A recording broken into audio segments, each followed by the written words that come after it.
Hello everybody, my name's Shalise. Welcome on everybody to my top 25 Viking characters. My list is not the red list, but this is my top 25 characters of Vikings of the entire show. Number 25 I'm going to give to Astrid. Astrid was Lakida's lover. Astrid was Lakida's confidant. Astrid was a good character. She stayed true to Lakida even at the end. Her storyline is tragic. I feel bad for her, for what happened with her and King Harald, and ultimately why she chose death. It's understandable. And I just feel bad for her. Poor, sweet Astrid. So, 25, Astrid. 24, talking about another poor character, Vikk, the lost son of Ragnar. Vikk has always been lost. His love of his life was brutally murdered by his own brother. He's always felt like his brothers always treated him like shit. For no good reason. He always felt lost. He always thought about what the gods' path is and his control in his life is, and ultimately he's a character who's always been lost. He always thought about the gods and what was their purpose of him. Instead of taking his own destiny in his own hands, he just constantly thought about fate, whether or not we're fated to do this or do that. He's constantly just a lost character. He gets into a drug habit. He kills he goes through so much post-traumatic shit, and he's constantly just conflicted, and his destiny is always with Ivar. So Vikk, the character, I enjoy, but he's always a lost son of Ragnar. He'll never be like a great son of Ragnar to me, but I enjoy Vikk as a character. 24, Vikk. Number 23 is Flatnose. Flatnose is a piece of shit dude. Flatnose is a guy at the beginning. He wants to go to this new world of Iceland to just meet the gods and all this stuff. He's a hard worker, but ultimately he gets a beef with this other family, and it goes through a cycle of violence that continues on until he goes full on a psycho on this family that's hurt his family. And ultimately, he loses his mind. He has ambition to become king of Iceland, and he wants to do the right thing. You can see that he wants to make up for the past sins, but ultimately his madness prevails over his reasoning. So Flatnose is a character, interesting, but not my favorite. Number 22 is King Aethelred. Not King Aethelred, Aethelred. Aethelred was always the product of a loveless marriage. I mean, Judith and Aethelwulf did not love each other. And because of that, she always will love Alfred more, because she loved the man, she loved Alfred's father the most. And Aethelred was just a bygone character. His mother didn't truly love him. He loved his brother, but his mother convinced his younger brother to take the throne from him. So Aethelred really was a character who loved his brother, but he was constantly in conflict for his own ambitions, and I feel bad for his character. I really did enjoy his character, and Aethelred, I enjoy him as a character. So number 22, Aethelred. 21 is Sweet Helga. Helga was Floki's wife. She was a constant person in his life that always made him happy. As Floki once said, "You're just too damn good, Helga." It hurts me. I mean, he's just too happy with Helga. Helga was a nice soul. But what ultimately destroys her is, like, she loses her daughter, and she tries to get a substitute daughter, and she wants to have more kids. She wants happiness in her life, but ultimately, it's tragic the way she goes down. And I enjoy Helga as a character, but sad to say she goes down. Helga, the sweet, number 21. Number 20 is Ziggy. Ziggy is a character that was always, like, in the beginning of the first season, she had this thing about power, how she wanted to control everything, how ultimately the power and all the jewels in the world she wanted, in a sense, because she had nothing else. She lost 2 of her sons. She lost her daughter in the first season. And she's just slowly trying to climb back into ambition. But I know the actress had to leave for personal reasons, but I like Ziggy's character because she was such an interesting female character of Vikings. She was a woman who could have been a great threat to anybody there, but she ultimately was a smart person. She was a smart person for it. She was wary of the Wanderer and all that stuff, and I really enjoy Ziggy as a character. Ziggy, to me, is just a very complex, interesting female character. Could have been a great hero, a great villain, either way. Ziggy was just, I enjoy her as a character. So Ziggy is numbered 20. Number 19 is King Olaf. This is the weirdest Viking dude alive. He spoke some of the weirdest things, he believed in the weirdest things, but there was a level of truth to him. As Harald says, "You are the fool. The crazy fool," and Vikk even called him a Buddha at one point. So Olaf was just an interesting character, so crazy, so over the top, but I enjoy him. King Olaf, number 19. Number 18 I'm going to give to Halfdan the Black. Halfdan was King Harald's brother. he was a character that I always enjoyed in Vikings. First time I saw him, he just looked like a cool character. He has a love. He loved his brother unconditionally, but he also had a great respect for Bjorn Ironside for what he gave him about like there's more. Bjorn showed him in a way that life is not all about battles and all that stuff. He loved exploring. He loved seeing new worlds and all that stuff. And ultimately, he cared about his brother, but ultimately he sided against his brother because there's something much more meaningful in Bjorn's journey and all that stuff. And he owed his allegiance to Bjorn in a sense. So I enjoyed Halfdan. I think was a very interesting character, but not my favorite. Number 17, I'm going to give to Gunhild. Gunhild was Bjorn's third wife. No, actually, fourth wife. I forget, Bjorn had like 5 wives in this show, but Gunhild was always a character who was an ultimate badass. She was a great shield maiden. She wanted to find the glory of Valhalla. She was old school in the sense for about finding the gods and all that stuff. She was a very good character. I like her relationship with Bjorn. I think Bjorn was a fool to cheat on her. In many cases, like Ragnar was a fool to cheat on Lagertha. But with Bjorn, it's just like, with Bjorn and Gunhild's relationship, I enjoyed her at the beginning of Season 5, then I kind of did not like what they were doing with her after Bjorn cheated on her, but I always felt sympathy for her character of wanting a child, wanting this, and a lot of people are not happy with the way she went out. I enjoyed the way she went out. It makes sense for her character, like, she's not a part of that political scheming world. She wants to be a Viking, she wants to die, she wants to fight for the glory of Valhalla. If she feels like there's nobody there for leadership and for to have that glory, she's not going to stick around. So Gunhild as a character I enjoyed, I respected, but she's not my favorite. Number 17, Gunhild. Number 16, I'm going to give to Queen Quentin. I mean, this was a tragic, crazy Saxon woman of England who was raped at a young age, who was violated beyond belief at a young age, and she's ultimately crazy because of like a sex fiend and all that stuff. And I really enjoy her power-hungry grab early on in the seasons of Season 1, 2, and 3, and I really enjoy her relationship with Aethelwulf in Season 4, and I really think they could have been a great couple if they showed more. But to me, Princess Quentin, really enjoy her character, really had sympathy for her, and she was always entertaining to watch. So Princess or Queen Quentin, great character, she's number 16. Number 15, I'm going to give to Alfred. Alfred the Great. He's Athelstan's son. He is a lot like his father.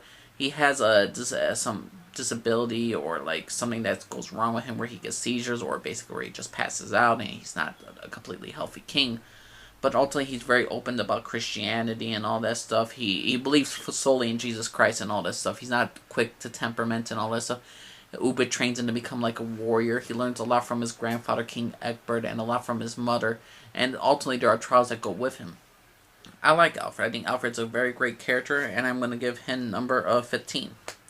Number 14, I'm going to give to Athelstan. Athelstan was such an important part of Ragnar Lothbrok's journey, King Egbert's journey, about the Christian faith and Viking faith just going back in between, because he was a priest that was captured by the Vikings, turned to slave, became a Viking, then became a Christian again, went back to Vikings, and who became a Christian at the end of the day. He was always conflict with God and the Lord, and it's just very interesting to see about what people are like that. What was their spirit? Who is the true God and all this stuff? And Athelstan ultimately chose the Christian God, and he dies the way he dies. But I always enjoyed Athelstan's character. His death affects so many characters. It affected Floki, affected Ragnar, affected Egbert, affected everybody around who was close to him. And Athelstan was a great character. So Athelstan, 14. 13, I'm going to give to Bishop Hedman. Bishop Hedman was the warrior of God. Bishop Hedman was a guy who did not give a shit about the Vikings in the early seasons. He had a straight black and white point of view. He believed in the Christian God and all that stuff. And he was just a ferocious warrior. Now, some people say Lagertha brought him down a peg, but he ultimately kind of fell in love with Lagertha.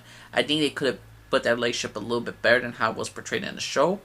But I did enjoy Bishop Hedman's character. And ultimately, he was a man who was a warrior of God and ultimately was a great character. I think he was a great antagonist to Ivar, and I just really enjoyed Bishop Hedman. Bishop Hedman, number 13. Number 12, I'm going to give to Jarl Borg. Jarl Borg's solely on this list because I always felt bad for his character because he kept getting screwed over by Ragnar and King Horik. King Horik always screwed Jarl Borg over, and he put Ragnar in the middle, and that made Ragnar into Jarl Borg's enemy, even though Ragnar didn't want to be. Jarl Borg was just a great character in many sense because I not only sympathized with his plight and his situation, Also, the fact that he took a blood eagle and he did not cry out, he earned respect for me to go to Valhalla. So, y'all, Borg, number 12. Number 11, I give to Judith. Judith was this sweet girl at the beginning who was married to an arranged marriage to Aethelwulf. She falls in love with Athelstan. She goes through this. King Egbert sides with her in a sense, and then they eventually become lovers. And ultimately, she becomes a bit power hungry. She gets a bit more control. She becomes more free.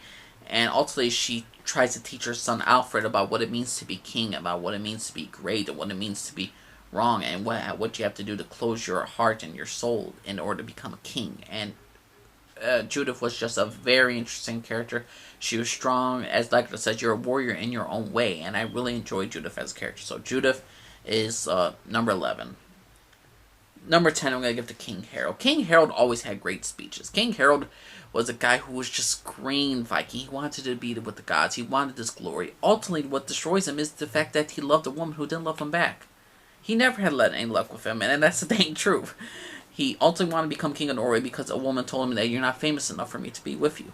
Ultimately, she gets killed by his brother.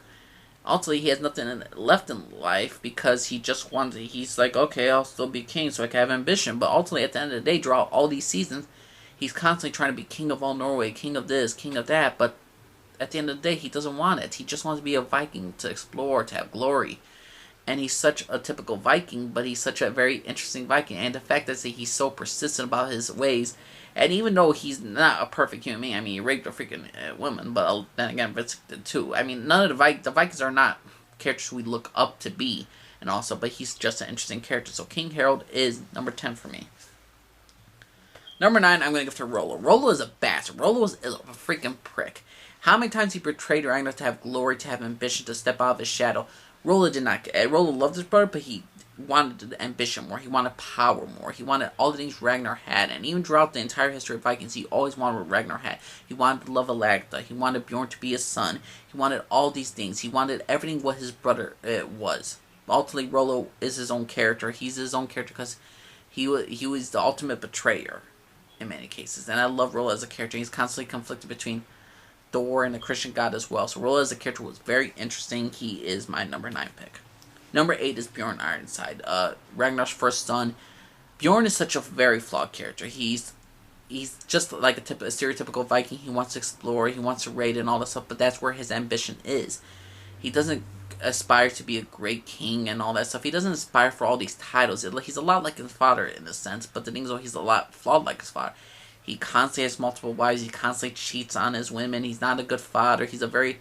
If anything, Bjorn Ironside is the most realistic person that we get in this entire show. He's a very flawed character, but I enjoyed Bjorn Ironside. Bjorn Ironside is a very, very well done character, and there's not much I could say other than I love the way he went out. I don't agree with every single thing he's ever done in the show, but Bjorn Ironside, a great character, a great Viking, a great son of Ragnar. Number 8, Bjorn Ironside.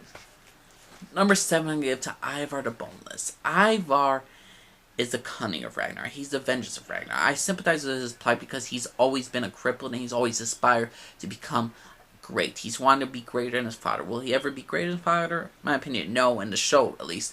But he was always so cruel and so cunning. He was so smart. He was so devious. And ultimately, he got what he wanted. And he wanted to go out in battle. He wanted to be out in a blaze of glory. To seek everything for Valhalla. To seek glory, recognition. Because ultimately, in his life, he was always told he was going to be a cripple. And as a cripple, he thought he wouldn't amount to anything. But he amounted to something. And he achieved greatness. So Ivar the Boneless, great character. But not my favorite son of Ragnar. He's number 7. Number 6, I'm going to give to Aethelwulf. Aethelwulf as a character was to me a very underrated character in Vikings. He's at the beginning he was constantly in conflict with the Christian god and the Vikings because he solely believes in the Christian god and all this stuff. But he's constantly beaten down by the Vikings and he questions his own fate sometimes. And then he still believes in God. He's one of those old school Christians that, whips himself and all that stuff. He is constantly being used by his father, manipulated by his own father. His wife cheats on him.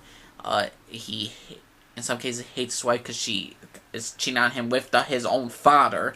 And all this stuff. Again, he doesn't feel like he's loved by anybody other than his sons, Alfred and Ethelred. And I enjoy him as a character. And I enjoy him as I did not like the way he went out. Like most fans, we did not like the way he went out, but he was such a reliable character. It was such a character that we want to see progress and to actually achieve greatness. And in some cases, he achieved greatness, but also what he wanted at the end was not become king, was to basically keep going. He was just constantly pushing himself to keep on going for this. And he wanted, and ultimately, he wanted to be with God, in my opinion, no matter what. Ethelred was, he was a man of God, a son of God in many cases. He's willing to do anything he can for God, and I enjoy Aethelwulf as a character. A great character of Vikings. Number 6. Number 5, I'm going to give to Legda. Yes, a lot of people cannot stand Legda in future seasons, but I always will respect her in many cases. Don't get me started on the whole Legda Asla bullshit. I mean, let's just say this. Asla knew Ragnar was married, knew that he had that stuff. If Legda killed her, yeah, should Legda killed her? No, but Asla had it coming. I'm just saying that. You knowingly you sleep with a man who's already married, and you know the wife has a reputation of being a shield maiden, and you basically Legda left because she's not going to stand for that, and she ultimately lost the throne. Legda is a character who's constantly was being betrayed by certain people, constantly. She was in conflict, and she was turning against herself of who she wanted to be. Yes, she wanted the throne, she wanted this, she felt like she was owed this, but ultimately at the end of the day, Legda chose to go to that farmer lifestyle to be happy again. She had to be reborn. She had to lose to love, and to regain love, and to lose it again, and to ultimately find happiness at the end. I enjoy Legda as a character. She's a great shield maiden, one of the greatest characters of Viking history. One of my favorite characters is Legda. Number 4, I'm going to give to Floki. Floki is a man who is constantly conflicted with faith, constantly conflicted about the Norse gods, the Christian gods, and all this stuff. He's just constantly in conflict with everything. He's just the... First, he was so devoted to the gods. He was thinking he was being possessed by them. A lot of people said he could have been a seer. I could see that. I mean, it was pushed very heavily. Floki was just a very interesting character. First, he was the boat builder, the best friend of Ragnar, to a man who was constantly conflicted with jealousy, with his own craziness. Or in some cases, Helga felt betrayed by him. Ragnar felt betrayed. A lot of people surrounded by him felt betrayed. But he has a great bond with Ube, with Ivar, the sons of Ragnar. He loved Ragnar, and Ragnar loved him in return, even if he did kill Halfdan. Floki was such a very interesting character. He's a beloved character of Vikings. Floki is number 4 to me. Number 3, I'm going to give to Ube. Ube is the greatest son of Ragnar to me. He's constantly like his father in many cases. He's the first son of Asla and Ragnar. He's constantly like his father. He wants to seek... He doesn't have as much cunning as his father was, and he is a little bit flawed. He did make mistakes at the beginning of his journey, but ultimately he wants to be like his father, the farmer side. He wants to explore, find new lands. He wants to not be in constant battle. He's not a part of that Viking life to, oh, let me go fight, let me go kill, and all this stuff. He's not he's the different side of the Viking culture. You have Ivar, the ones who wants to go out in a blaze of glory to seek glory for the gods and all stuff, but then you got the farmer side who wants to find nice way of living for his people, and Ube is that character. Ube to me is the best son of Ragnar. To me, he's even greater than Ragnar in some cases, because Ube is to me what Ragnar aspired to be at the end. Not a man of for the kingship and all stuff, but to basically become that farmer, to achieve what like Ragnar wanted to achieve what Ube got at the end. Ube ultimately at the end of the day has a peaceful life at the end. So far that we know, but Ube as a character, love him. Number 3, Ube, my favorite son of Ragnar. Number 2 is King Edward. King Edward was Ragnar's antagonist and all that stuff, but he was so much like Ragnar. Egbert believed in the Christian God. He was constantly battling between Ragnar, just then just trying to outplay each other.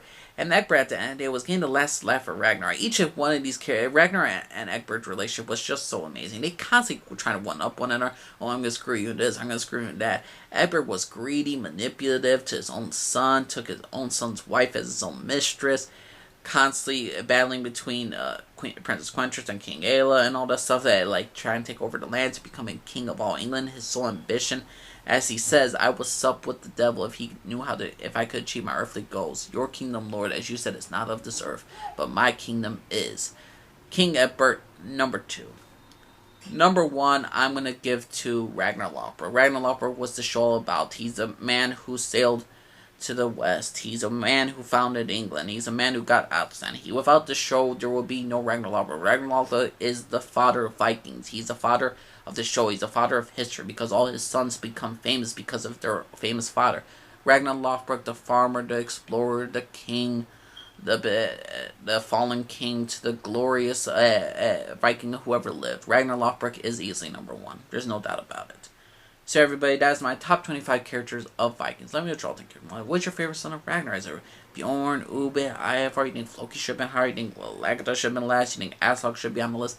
Let me know what y'all think, everyone. I mean, just listen. I forget everybody. Bye-bye.